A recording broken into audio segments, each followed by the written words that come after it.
Meus queridos irmãos, nós queremos saudá-los com a paz do Senhor Jesus.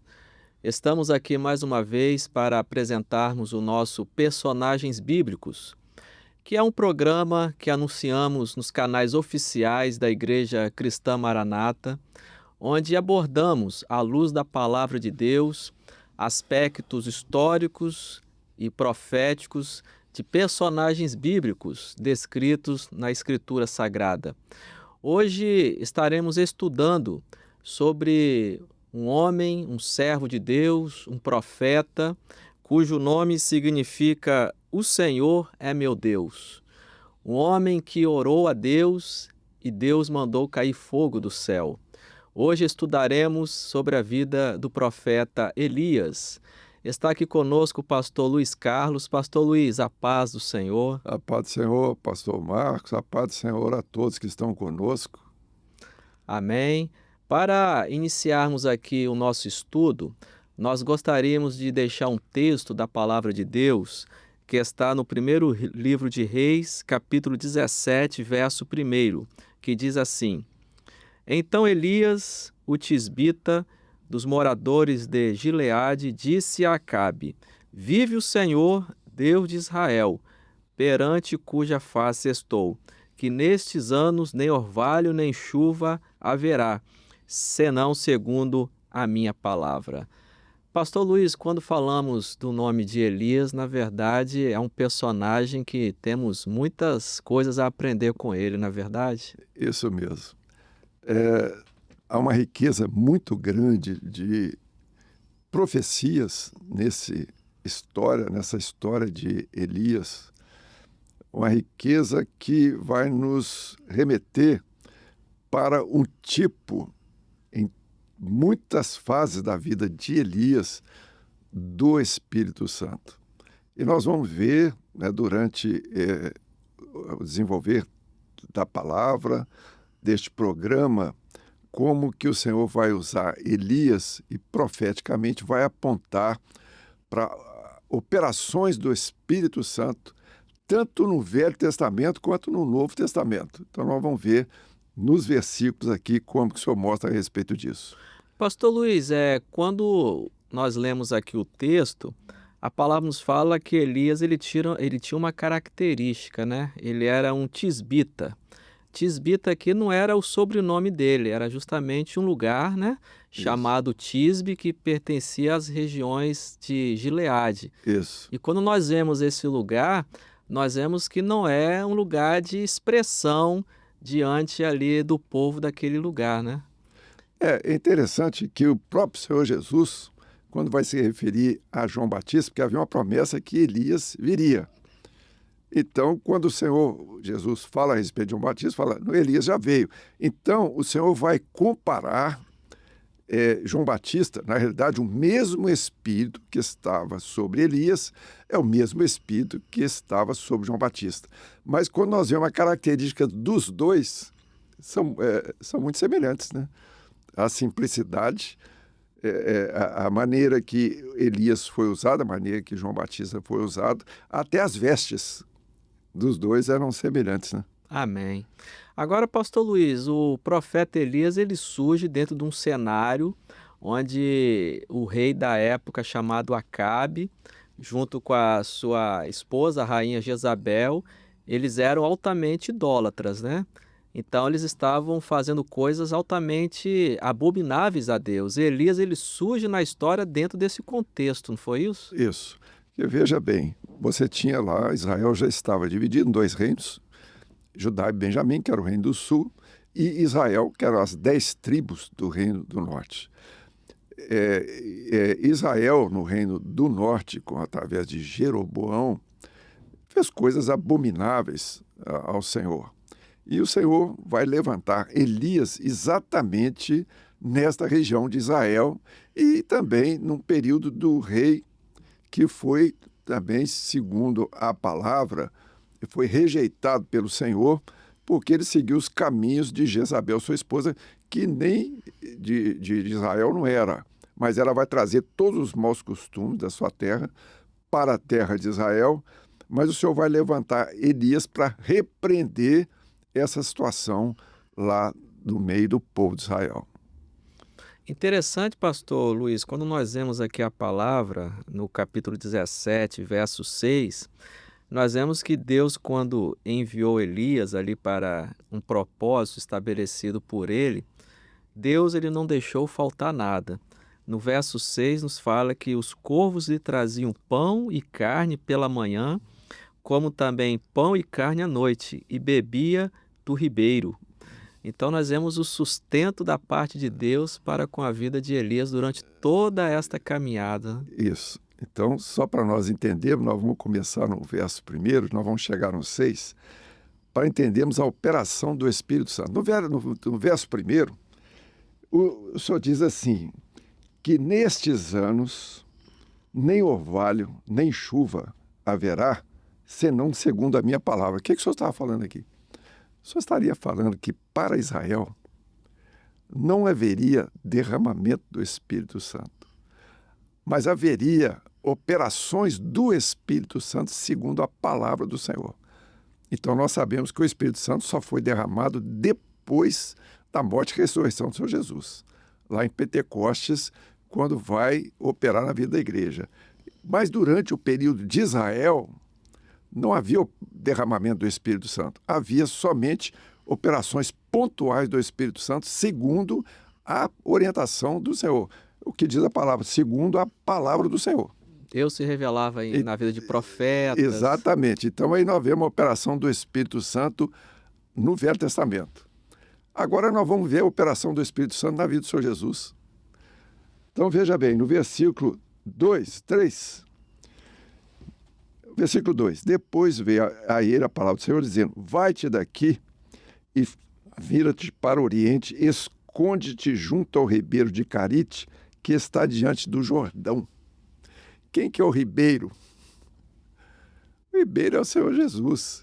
Então agora o Espírito Santo ele vem sobre o Senhor Jesus para operar durante o seu ministério. Agora vamos ver o que aconteceu aqui. Foi, pois, e fez conforme a palavra do Senhor, porque foi e habitou junto ao ribeiro do Carite, que está diante do Jordão. E os corvos lhe traziam pão e carne pela manhã, como também pão e carne à noite, bebia do ribeiro. Então, veja, olha que coisa interessante. Então, havia ali a operação do Espírito Santo sobre a vida do Senhor Jesus. Ali era todo o sustento era do Senhor, porque nós lembramos lá o povo do deserto, no deserto não havia alimento, não havia nada, mas o maná, o sustento e a água vinha do Senhor. Quando o Senhor usa aqui a figura dos corvos, o Senhor estava dizendo que o Senhor que estaria sustentando o seu próprio filho e a operação do Espírito Santo sobre a vida dele. Deus não deixa faltar nada. Não deixou faltar nada. Agora, o detalhe é o seguinte, e sucedeu que, passado dias, o ribeiro secou, porque não tinha havido chuva na terra. Aí o Senhor Jesus morre. Para onde que vai o Espírito Santo? Depois nós podemos continuar. Ele vai para a viúva de Sarepta. Ele vai para a igreja. Olha que coisa interessante. Toda a passagem do Espírito Santo, desde o Velho Testamento, no ministério do Senhor Jesus, e depois na igreja.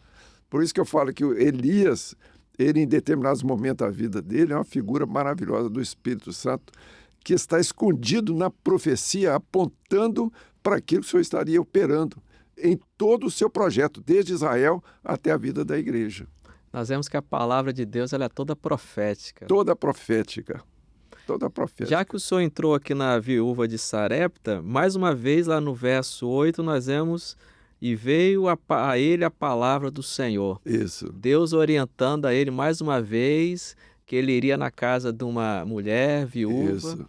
E ali também ele viveria uma grande experiência. Conta para nós como que é essa experiência que ele viveu na casa daquela viúva. A experiência é algo maravilhoso, porque ele chegou e pediu à viúva, traz-me, peço, num vaso um pouco de água que beba. Nós lembramos da experiência de Jesus lá com a mulher samaritana. O que o Senhor pediu à mulher samaritana? A mesma coisa, pediu água. Então, o Senhor estava ali provando aquela mulher, Da mesma maneira que o Espírito Santo, ele prova os corações. Então, estava ali aquela mulher, e o que ela fala? Ela trouxe a água, mas ela fala uma coisa, ele pediu ali pão, além da água, agora ele pediu pão.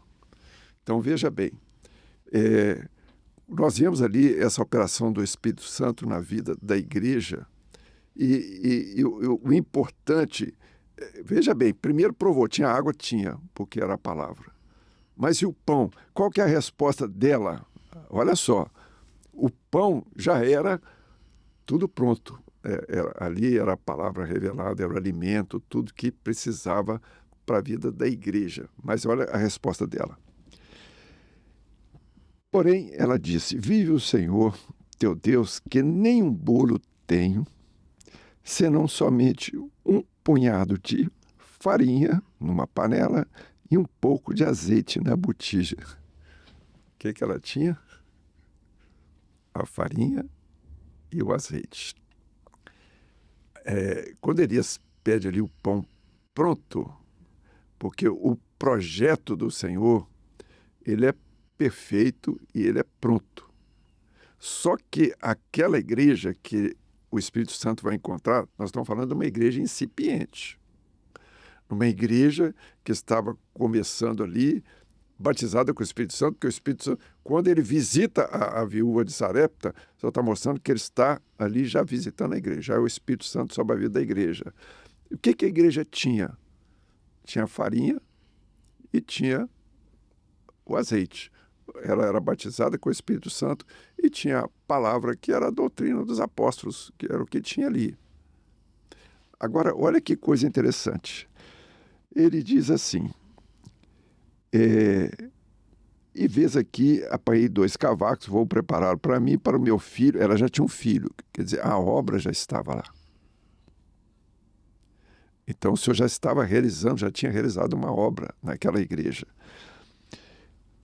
Para que comamos e morremos, Elias disse, não temas, vai, faz conforme tua palavra, porém, faz isso primeiro para mim, um bolo pequeno, e traz para fora, depois fará para ti e para teu filho. O que é que o Senhor Jesus falou? Buscai primeiro o reino de Deus, e todas as coisas vos serão acrescentadas. Quando ali Elias diz isso, a igreja entendeu uma coisa. Nós entendemos uma coisa, tudo que nós temos primeiramente é para o Senhor. Isso é uma cobrança do Espírito Santo.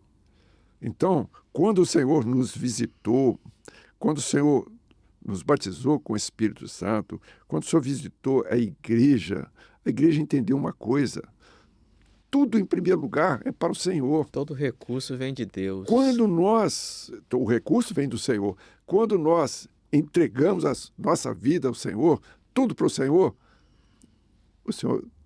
vai tudo para nós. Diz a palavra, né? Nada nos faltará. E foi isso que diz o verso 14, né? Porque assim diz o Senhor, Deus de Israel, a farinha da panela não se acabará. Isso. E o azeite da botija não faltará. Até o dia em que o Senhor dê chuva sobre a terra. Isso. Que coisa maravilhosa. Eu me lembrei da experiência do Senhor Jesus com os discípulos, quando ele disse, quando vos mandei sem alforjes, sem bolsa, isso. Porventura vos faltou alguma coisa? Uhum. E eles responderam, nada. Nos faltou. Glória a Jesus, é isso mesmo. Aqueles que priorizam a obra, o projeto de Deus, o Senhor, Ele cuida de todas as coisas. Isso. Na verdade, isso se chama fé, né, pastor Luiz? Exatamente. E nós vemos agora a caminhada da igreja, que aconteceu depois, a palavra fala que adoeceu o filho dessa mulher, a doença se agravou muito, até que nele nenhum fôlego ficou. Olha que coisa maravilhosa, nós sabemos toda a operação do Senhor, do Espírito Santo, na igreja primitiva, como que houve o crescimento, principalmente o estabelecimento da doutrina, tudo ali. Mas nós sabemos, historicamente, vai chegar um momento que a igreja, ela praticamente vai desfalecer. Aqui não fala nem como que morreu, mas e ficou sem fôlego. Agora, olha que essa frase aqui, desse versículo, é algo maravilhoso. Então ela disse a Elias: que tenho eu contigo, homem de Deus? Essa frase te lembra alguma coisa? Lá nas bodas de Caná, o que o senhor falou com a mulher? Que tenho eu contigo, mulher? Mais uma profecia aqui, Olha né? que coisa maravilhosa. Então, foi um momento que a igreja ela não tinha compromisso com o Espírito Santo. Assim como o Senhor, lá na boda de Caná, o Senhor falou também que eu estou contigo. O Senhor também não tinha compromisso com uma igreja que não tinha o Espírito Santo. Uma igreja que rejeitou a doutrina, rejeitou a palavra do Senhor. Então, essa frase aqui, nesse versículo, vai registrar a mesma coisa que está registrado lá em bodas de Caná. Então, um período onde não houve uma operação do Espírito Santo, ou a igreja rejeitou o Espírito Santo durante um período que nós sabemos que histórico, para depois, novamente, haver essa operação. Foi quando a palavra nos fala aqui, e ele lhe disse: dá-me o teu filho, tomou o teu regaço e levou para cima ao quarto, onde ele mesmo habitava, e o deitou na sua cama. E no versículo 21, então se mediu sobre o menino 3 vezes, olha que coisa, esse número 3 é profético, né? E clamou ao Senhor, disse: Senhor meu Deus, rogue que tome a alma desse menino e entrar nele. Agora, no versículo 24, agora sim, nós vemos agora a igreja no avivamento, a experiência da igreja depois do avivamento. Ela diz: então a mulher disse a Elias: nisto conheço agora que tu és o homem de Deus. Então agora nós vemos novamente a igreja, ela entendendo a operação do Espírito Santo na vida dela, entendendo todo o projeto de Deus. Então a gente vê numa breve história aqui de Elias, como profeticamente o Senhor vai na sequência profética até chegar à igreja dos nossos dias. Agora, o que me chama a atenção aqui no texto, pastor Luiz, o verso 15 fala que ela foi e fez conforme a palavra de Elias. Isso. Então, o milagre só foi possível porque ela atendeu a voz de Deus através do profeta. Isso. É isso mesmo. Nós vemos aqui a figura da igreja que está compromissada em obedecer às orientações do Senhor para que ela possa ver o milagre, né? Amém. Inclusive, esse caso aqui foi o primeiro caso de ressurreição descrito na Bíblia, não foi? Exatamente, primeiro caso. É isso mesmo. E até o Senhor Jesus vai mencionar a respeito disso, né? Que na época lá de Elias, não havia nenhuma outra caso de ressurreição, a não ser de viúva. Como na época de Eliseu, não houve nenhum caso de cura de lepra como de Naamã, né? O senhor referiu a esses 2 casos, né? Amém, pastor Amém. Luiz. Nosso tempo está se esgotando, o Amém. estudo é muito rico. Agora, no próximo episódio, nós vamos dar sequência ao programa falando sobre o momento de Elias ali no monte contra Isso. os profetas de Baal. Amém. Mais alguma consideração? Amém, é isso mesmo. Glória a Jesus. Amém. Meus queridos, finalizamos aqui esse primeiro episódio, onde estamos falando sobre o profeta Elias.